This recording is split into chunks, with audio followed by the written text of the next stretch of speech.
बिस्मिल्लाहिर्रहमानिर्रहीम। अस्सलामुअलैकुम। शोहर का एतमाद हासिल करें। नंबर 2, शोहर को मोहब्बत के साथ अपना बना लें, यानी अपना गर्विदा बना लें। नंबर 3, लगाई बुझाई से परहेज़ करें, मतलब कि सुनी सुनाई बातों से बचें। नंबर 4, बच्चों की तरबियत का ख़ास ख़याल रखें। नंबर 5, शोहर के रिश्तेदारों के साथ अच्छा सलूक करें। नंबर 6, सफाई सुथराई का ख़ास ख़याल रखें। नंबर 7, शोहर को परेशानी के वक्त तसल्ली दें। नंबर 8, फ़ोन पर मुख्तसर बात करने की आदत डालें। नंबर 9, हर चीज़ और हर काम में टाइम की पाबंदी करें कि इससे बहुत ज़्यादा आसानियाँ पैदा होती हैं ज़िंदगी में।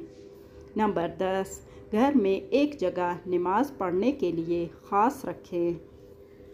नंबर 11, अपनी सफाई सुथराई का ख़ास ख्याल रखें। नंबर 12, शौहर के लिए मुनासिब हुस्न ज़ीनत भी करें।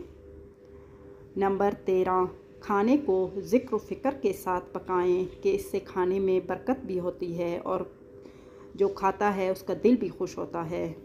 नंबर 13, ज़रूरत की चीज़ों को अच्छी तरह संभाल कर रखें। वीडियो अच्छी लगी हो तो इसे लाइक करें और अपने अज़ीज़ अकारिब के साथ ज़रूर शेयर करें।